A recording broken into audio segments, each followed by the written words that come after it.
E eu acho que isso é uma estratégia inteligente para que a gente possa ter mais longevidade no esporte que a gente ama. Caríssimos amantes da corrida, sejam todos bem-vindos ao canal Corrida Consciência. Meu nome é Vitor Franco. Nesse mês de fevereiro, nós estamos entrevistando alguns profissionais da área da saúde. E hoje, com muito carinho, a gente vai receber o Sérgio Maurício, que, entre outras coisas, é médico da Maratona do Rio, a maior maratona do Brasil. Muito obrigado pela sua disponibilidade de tempo e bater o papo aqui com a gente, poder apresentar um pouco da medicina do esporte, uma especialidade que não tem em tantas cidades, talvez no Brasil, ou não tem tantos médicos do esporte assim em muitas cidades. E eu gostaria que antes da gente começasse a bater o papo, você pudesse apresentar, falar um pouco quem é o Sérgio.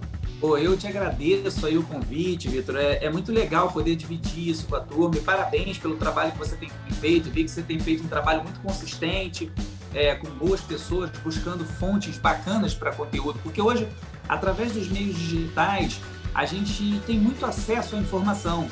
E a gente tem que pensar qual informação eu vou consumir. Então, eu fico muito contente quando eu vejo canais em que buscam pessoas...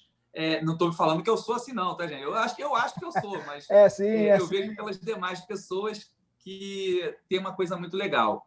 Eu sou médico do esporte, né? Eu sou pós-graduado em medicina do esporte. Eu fiz faculdade na FRJ e depois fiz residência em ortopedia lá. Enquanto eu cursava minha residência em ortopedia, eu fiz uma pós-graduação em medicina do exercício. E eu sou especialista do joelho também. Então, hoje eu exerço muito a minha profissão como um ortopedista do esporte. Nessa mesma época, um pouco antes, aí, final de faculdade, eu comecei a correr. Então, eu sou um corredor há mais ou menos uns 15 anos. Já corri 4 maratonas e eu entrei no meio do triatlo em 2013. Então, eu sou um cara muito ligado ao esporte. Eu sempre gostei muito de atividade física. Isso me motivou. Eu fui fazer ortopedia porque eu queria trabalhar com esporte. Então, isso sempre foi um desejo meu, trabalhar com esporte. E aí eu acho que vale a pena diferenciar para a turma qual é a diferença entre o médico do esporte e o ortopedista. E nesse meio tempo, eu também acho que é muito legal a gente frisar o médico desportista, porque a maioria das pessoas tem medo de ir no médico, né? Eu estou com uma dor, eu não vou no médico, não, senão o médico vai mandar eu parar, eu não vou poder fazer minha prova, e deixa ficar tudo ruim para procurar o médico, esperando um milagre em vez de um tratamento, né? Então, a primeira dica que eu dou para as pessoas, você começou falando que na sua cidade, por exemplo, não tem médico do esporte, mas certamente tem um médico desportista, aquela pessoa que ele é médico, mas ele também pedala, ele também corre, ele pratica aquele esporte que você vive. E eu acho que esse entendimento ele é muito mais humano quando é um médico desportista. Por exemplo, vamos supor, você, Vitor, está com uma inscrição paga, você foi sorteado para a Maratona de Londres, uma das maratonas mais difíceis de ser sorteado, está com um hotel, te pagaram um hotel, você ganhou um patrocínio, te pagaram hotel e passagem, você me procura faltando um mês, fala, você não estou com uma dor. A maioria dos médicos mais convencionais falariam, meu filho, faz sua viagem, mas não corre não. Quem corre sabe o que é o sonho de correr uma maratona. Aquela preparação, chega a arrepiar aqui de falar, aquela preparação, aquela energia, aquela emoção.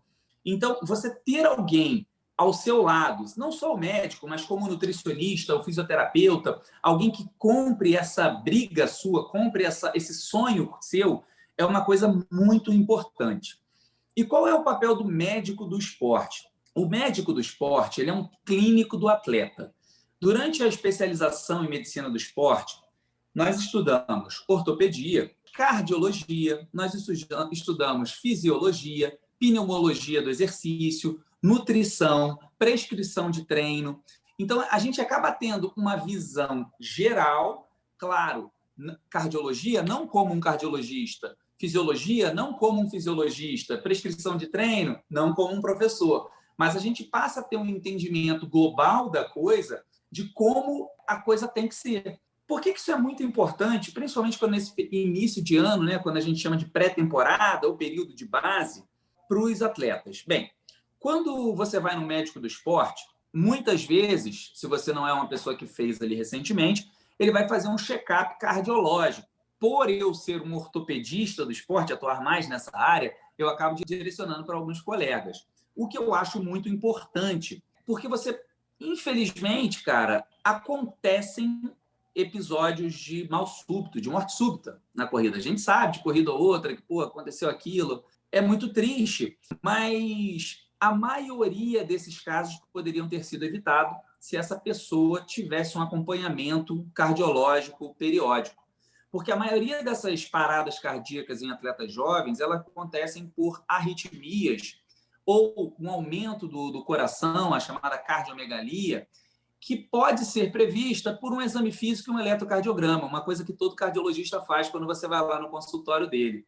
Então, quem corre e não está fazendo isso, está papando mosca. Lembra disso, principalmente quem é pai de família, pensa nos seus filhos aí, vamos tomar um cuidadozinho a mais para não ter surpresas desagradáveis. Outra coisa que eu acho que é muito importante é uma avaliação endócrino-metabólica. E isso é uma coisa que eu costumo solicitar para os meus pacientes. Então, o paciente vem aqui no início de ano, eu peço para ele um exame de sangue que tem um hemograma, eu quero saber se ele tem alguma anemia, se as mulheres principalmente estão com anemia, se ele está com um distúrbio de colesterol, que é fator de risco para aumento de tendinopatias, as tendinites, as pessoas que têm colesterol alto familiar, elas têm uma incidência maior de tendinite. Exame de vitamina D, exame hormonal, a vitamina D, a gente sabe que quando ela está baixa, predispõe a fraturas por estresse. E a vitamina D, principalmente no ano passado, em que houve muito confinamento, ela tem estado muito baixa na população. A vitamina D é uma vitamina D, a vitamina D que o nosso corpo produz também, e que ela, para ser ativada, ela precisa de exposição solar, exposição raios ultravioleta. Como a gente pegou pouco sol no passado, muita gente com vitamina D no pé, fazendo fratura por estresse. E dentre esses, eu peço outros exames vários, exames hormonais, para checar se está tudo bem, metabólicos, enfim. E eu acho que isso é uma estratégia inteligente para que a gente possa ter mais longevidade no esporte que a gente ama. Então, esse é o papel básico do médico do esporte.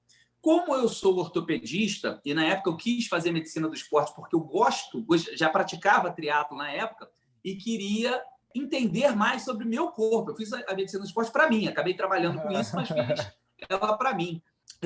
Eu sou ortopedista, eu trabalho como ortopedista, e eu acabo pegando mais apagão de incêndio aqui no consultório, né? Aquela galera que tá machucada e vem para cá. Essa breve história longa é o Sérgio Maurício.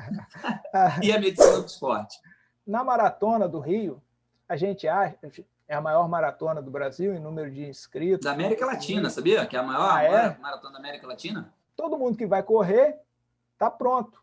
Então, eu acho que o médico do esporte na Maratona do Rio quase não tem serviço.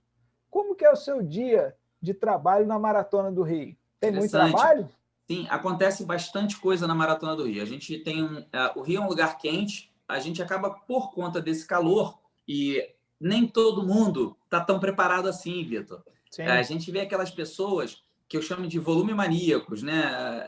Que eventualmente se sentem coibidos, eles acham que eles não são corredores até correr uma meia maratona, uma maratona.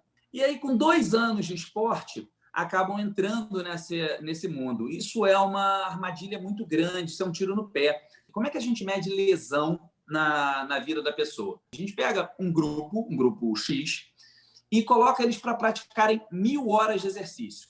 É uma convenção, isso é uma convenção. Então, 1.000 horas de basquete, 1.000 horas de futebol, 1.000 horas de corrida. E aí a gente avalia quantas lesões essas pessoas tiveram a cada 1.000 horas. Um corredor iniciante, ele tem em torno de 17 lesões para cada 1.000 horas praticadas. Um corredor profissional machuca 7,1% lesões em 1.000 horas praticadas, ou seja, é uma incidência muito menor. Então, 17 o iniciante, 7,1 o profissional. O corredor experiente, ou seja, aquelas pessoas que correm há mais de 5 anos, elas se machucam em torno de 7,8 lesões para cada 1.000 horas praticadas. Ou seja, ela está muito mais próxima do profissional do que do iniciante. Então, o corpo leva um tempo para adaptação. As lesões ortopédicas, elas não são frequentes no dia da maratona. Acaba que essas pessoas que acabaram querendo ir rápido demais, com muita sede ao pote, no que diz respeito a volume, dificilmente essas pessoas têm uma potência de treino muito grande, mas volume, elas acabam chegando com Lesão de tendão pode acontecer, fratura por estresse. Ano 2019, que teve edição física, eu presenciei no posto médico uma menina com a tíbia quebrada, que teve uma fratura por estresse, igual aquela do Anderson Silva, Sim. Que a perna ficou mole, e era uma menina sem o menor biotipo de maratonista, provavelmente foi uma história nesse sentido. O que nós vemos muito lá no dia é desidratação, hipertermia, que é quando a hipertermia, sempre que a gente está correndo, a gente não sua à toa, tá, gente? Essas gotículas de água que ficam na nossa pele, elas evaporam. Quando elas evaporam, elas levam calor embora. Além disso, a gente bota calor para fora através da nossa respiração. Acontece que o Rio de Janeiro é uma cidade quente e também úmida. A gente, às vezes, tem umidade aqui de 80%, 70%, é uma umidade alta. E aí, o que acontece? Você sua, mas esse suor que está na sua pele, ele não evapora. Se ele não evapora, ele não leva calor. Então, o seu músculo está produzindo energia, está produzindo calor, o músculo produz calor durante a atividade física, e esse calor não é mandado embora. Então, você começa a fazer uma, abre aspas, febre. Não deixa de ser uma febre. Acontece que isso gera um estado patológico que a gente chama de hipertermia, quando essa febre está um pouco mais alta. Então, eventualmente, a pessoa começa a se sentir estranha. Quando a temperatura está muito alta, isso pode chegar até 38, 39 graus, essa pessoa ela pode ter uma síncope, ela pode desmaiar no meio da prova. Então, eventualmente, a gente vê isso na Maratona do Rio. Uma maneira bacana de evitar essa condição é, durante a corrida, pegou um copinho d'água, é um golinho para dentro e o resto é na cabeça. Bastante água, aquela água geladinha. A gente troca muito calor pelo nosso couro cabeludo. Essa é uma estratégia interessante. E é óbvio, evitar correr fantasiado, evitar correr com roupas muito pesadas, né? Roupas mais simples, mais leves, né? Roupas esportivas. E esses tecidos tecnológicos ajudam bastante. As câimbras, elas também são muito comuns. E não são essas câimbrazinhas que, eventualmente, a gente tem quando a gente está treinando. Aquela câimbra que, fisgou aqui minha batata da perna, e você dá uma alongadinha, ela vai e melhora. Existem quadros de câimbra, principalmente quando você tem uma desidratação muito importante. As duas principais causas de câimbra, gente, tem nada a ver com comer banana. Vocês fiquem tranquilos quanto a isso. Principais causas de câimbra são... Ainda bem que você falou, porque eu não aguento mais, mas tal de banana, esquece, é muito importante como carboidrato, mas para câimbra vocês esquecem. Exatamente. O potássio, ele vai ter um papel importante no surgimento de câimbra. A gente sabe que a queda de potássio gera câimbra, mas isso gera naquele paciente que está internado no CTI, que está eventualmente com um distúrbio do potássio, e aí ele passa a ter algumas câimbras. Não é o do corredor. Do corredor é fadiga e desidratação. Então, ter uma boa hidratação no pré-prova, você 2 dias antes já começar a beber bastante líquido, até que a sua urina fique clara e inodora, sem cheiro. Quando você está com uma urina muito amarela, com um cheiro muito forte, você está desidratado. Então, urina sempre clarinha, 24, 48 horas da prova, muita água para dentro. E aí é importante a gente entender que a água, por uma questão lá da química, lá do colégio, de osmolaridade, ela é retida por sais. Hoje existem as cápsulas de sal, que podem ser ingeridas durante a prova. Alguns nutricionistas recomendam a cada 2 horas, a cada 1h40, dependendo das prescrições. Mas, de maneira bacana, o gel de carboidrato que a gente compra, se você olhar, ele não é só glicose. Você vai lá olhar que ele tem potássio, que ele tem sódio, que ele tem outros sais ali presentes que vão ser interessantes para a gente. Se adaptar, tem gente que eu não tolero gel, eu não consigo comer gel, como uma paçoca. A paçoca, ela tem sal também na composição dela. Eu cansei de levar antigamente, fazendo maratona lá atrás, pegava um papelzinho alumínio, botava azeitona sem caroço, e aí levava no meio da prova, tacava azeitona sem caroço para dentro. Eu acho mais palatável e tem bastante sal e ajuda a reter água. Isso é uma coisa importante. Então, desidratação é uma queixa comum, a gente também vê na prova. Hipertermia, cãibra. E da cãibra. Cara, a cãibra nesses pacientes desidratados, você não tem noção, é uma contração da pessoa chegar gritando. Parece que está tendo cólica renal, crise de hernia de disco. A pessoa chega com muita dor. Porque enquanto você não hidrata, diferente daquela cãibrazinha que a gente tem eventualmente por fadiga, que deu uma paradinha, melhora, cara, essa cãibra fica por minutos, fica hora até. É aquele negócio contraindo, uma contração muito brusca e muito dolorosa. A gente também pega casos hiperidratação, porque quando a pessoa hidrata demais, ela dilui demais. Isso é mais comum em locais frios, porque a pessoa acaba bebendo muita água, faz a prova em um percurso muito grande, ela dilui demais o sangue dela, e isso também dá uma condição que eventualmente a pessoa pode sentir mal-estar, ficar enjoada, vômito, e eventualmente até também... eu não falei do tratamento da hipertermia, que eu falei para vocês. O tratamento da hipertermia, gente, se um dia vocês virem que alguém está correndo com vocês, está se sentindo mal, está um dia muito quente, muito úmido, é gelo. Gelo nas axilas e gelo na virilha. Porque os nossos principais vasos passam por baixo da axila e na virilha. Então, você consegue resfriar o sangue dessa maneira. Outra coisa, quando a pessoa está muito mal, a gente coloca ela numa banheira com gelo. A gente enfia a pessoa na banheira, tem uma banheira com gelo lá no posto médico da maratona. De maneira geral, essas são as principais urgências ortopédicas, as urgências clínicas que a gente vê no dia. A gente não vê muito caso ortopédico, muito caso de dor. A gente vê muito mais uma coisa que é falha, na minha opinião, falha estratégica da pessoa, na grande maioria das vezes, né? Falha de uma hidratação, a falha de um treinamento, chegou cansada demais, não comeu bem, não hidratou bem. Então, essas condições, elas podem acontecer na prova e, eu fico super triste, porque, às vezes, a pessoa teve uma longa jornada de preparação, a periodização para a maratona não é uma periodização rápida, é um negócio chato, demorado, chato não, divertidíssimo, mas demorado, para no dia anterior, na semana da prova, a pessoa papar mosca com uma hidratação, papar mosca com uma boa alimentação e acabar perdendo esse sonho, né, da prova dela. Então, você que está aí nos vendo, na semana que vem, nós vamos conversar com a nutricionista do esporte e uma das coisas que a gente vai abordar é sobre a hidratação. Sérgio, um seguidor do Instagram, chamado Otton, ele pediu eu te perguntar sobre a importância do fortalecimento dos pés para evitar alguns tipos de lesão. Fala, Otton, excelente pergunta, tá? Eu sempre faço essa reflexão com os colegas que são treinadores, os colegas que são corredores. Quando você tem um quadro, eventualmente, de uma fascite plantar, foi aquele que citou aí, por exemplo, outros quadros do pé, como o neuroma de Morton, a fratura por estresse, uma tendinite, você vai na fisioterapia e o fisioterapeuta vai usar de alguns métodos analgésicos, algumas coisas para melhorar a dor, mas ele também vai fazer alguns exercícios para o seu pé. Exercícios de pegar a toalhinha, exercícios para levantar o arco do pé, exercícios para panturrilha, mas também aqueles de virar o pé para dentro, de virar o pé para fora, para pegar os inversores, os eversores, tipo, tibial posterior, pegar também os fibulares. Se essa causa de muitas lesões ortopédicas, se muitas vezes você vai parar no consultório do fisioterapeuta fazer isso, por que não fazer isso de maneira profilática?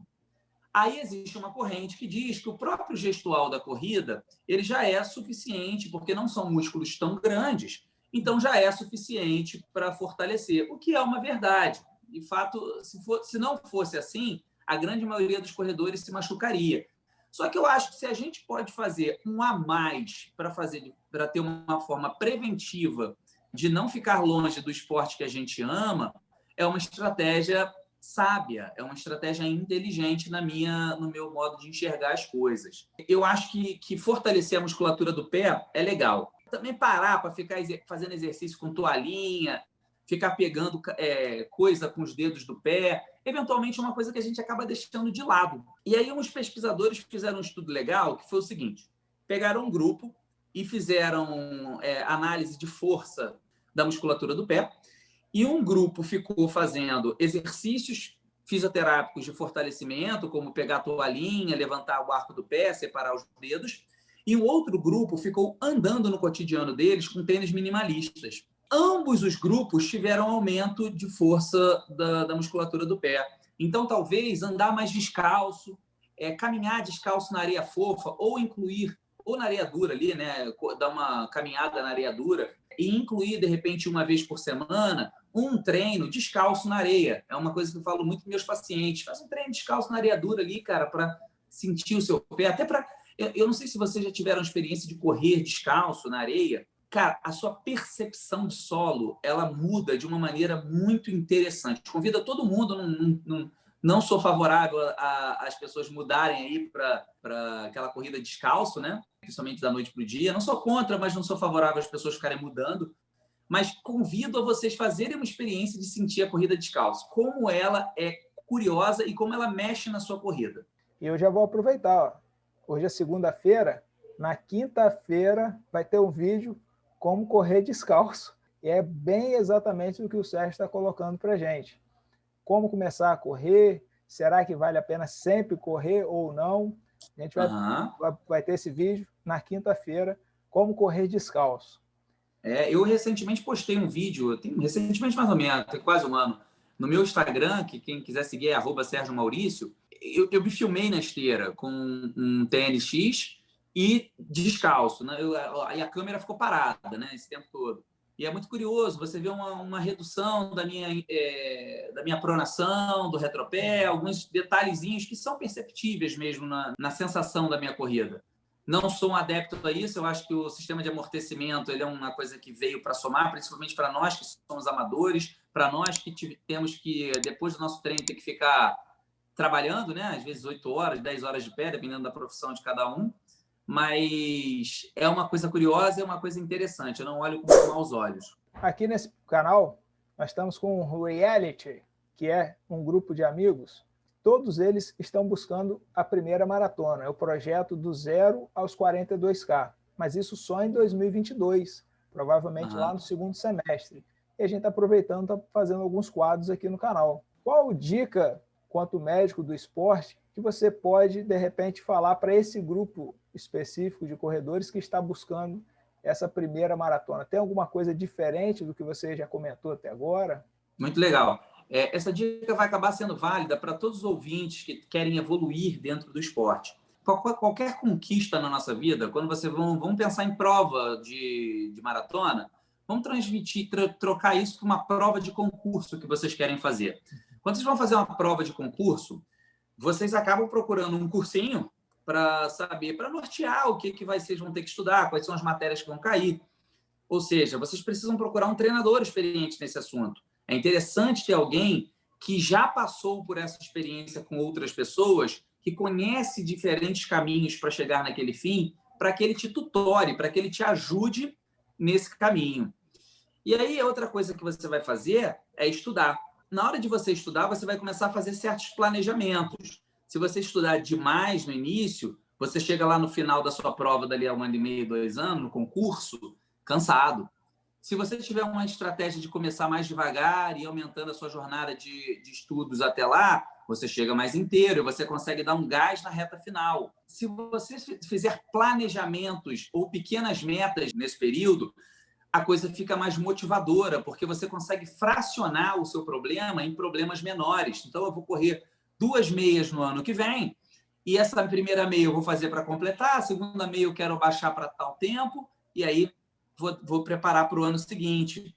E também tem uma coisa que, assim, aí você fez essa pequena meta. Um concurso não é o que você quer, o concurso que você quer, ele é no segundo semestre de 2022. Aí o que você faz? Você estudou, você deu gás para aquele concurso. Você falou, vou dar um gás. O que você faz? Bem, agora eu vou tirar uma semana de folga e depois eu volto a estudar. O corredor ele acaba ficando muito pilhado e ele muitas vezes não preserva um pouco o corpo dele. A coisa mais importante do ponto de vista fisiológico para que você ganhe condicionamento é a constância do treinamento. Todo mundo aqui já experimentou uma situação de eventualmente ficar 15 dias sem correr. Quando você volta a correr, você recupera rápido. Mas o primeiro treino parece que você está engessado, parece que você nunca correu na vida, porque o seu corpo deu uma desacostumada. Então, a constância ela é muito mais importante do que a potência no que diz respeito ao ganho de condicionamento. Existem filosofias de treinamento em que tem muita rodagem com pouca frequência. Existem treinadores de maratona que, eventualmente, prescrevem treinos de 90 km, 100 km por semana, mas rodagem, não são treinos muito intensos. Mas a pessoa precisa ter consciência de não fazer um treino forte, porque volume e potência juntos, eles acabam sendo um fator de risco para um estiramento muscular, para uma tendinite, e isso pode encurtar o seu tempo no esporte. ou até mesmo não fazer você não chegar lá naquela prova. Então, gente, façam os seus treinamentos exatamente como os treinadores prescreveram. E se ele mandou você fazer 3 treinos na semana e foi light, relaxe. Se aquele treino foi light, é porque na semana seguinte, provavelmente, ele vai pegar um pouco mais pesado com você. Ou no mês seguinte, ele vai pegar um pouquinho mais pesado. Existe um conceito, que é o conceito da periodização, que vem de períodos, que é dividir em fases diferentes características do seu treinamento. Então, eventualmente, seu treinador vai colocar no período de base, muito comum, muito treino de força, muita montanha, areia fofa, treinos mais resistidos. Daqui a pouco, ele começa a colocar treinos de potência, começa a entrar os tiros, os intervalados, esses tiros que viraram ali 10 de 400, daqui a pouco são 10 de 1.000. Então, a coisa vai crescendo aos pouquinhos e o volume ele vai vindo também. O corredor iniciante, principalmente a galera que vai fazer a primeira maratona, tem muito medo de perder um treino. Tem muito medo de, não posso deixar de ir, senão vai comprometer o meu treino. Relaxa mesmo. Se o seu corpo disser para você que você não está legal para treinar hoje, se você está com uma dorzinha ali, viu que não está legal, a estratégia mais inteligente que você tem é ou reduzir esse treino ou até mesmo não treinar um dia para você recuperar, para que você consiga manter a sua constância de treinos no longo prazo. Quando que a gente tem que ligar para uma dor que a gente sente? Nós sabemos que o treinamento de prova vai ter uma dor ou outra. Isso é inexorável, todo mundo vai ter. Só que, quando você começa com uma dor em um local, por exemplo, está doendo o seu tornozelo direito, seu joelho esquerdo, e essa dor ela persiste por 2, 3, 4 treinos consecutivos, permanece lá por um mês, ali, por 2 semanas, isso não é dor de treino, isso é lesão. Isso é uma lesão em estágio inicial. Se você tem uma dor leve, provavelmente você tem poucas fibras lesionadas. Se você tem uma dor intensa, você tem muitas fibras lesionadas.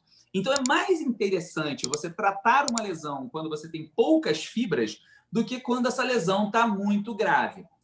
O problema é que a grande maioria das lesões da corrida, a gente consegue continuar treinando. Então, por exemplo, o caso de uma tendinite. Você treinou hoje, na hora do almoço a dor já passou, na terça-feira você acordou bem, quarta-feira você vai de novo. E a coisa se repete. Na sexta-feira você vai de novo, a coisa se repete. No domingo você vai de novo, a coisa se repete. Cara, isso é lesão, você está só se enganando. Para e trata isso logo.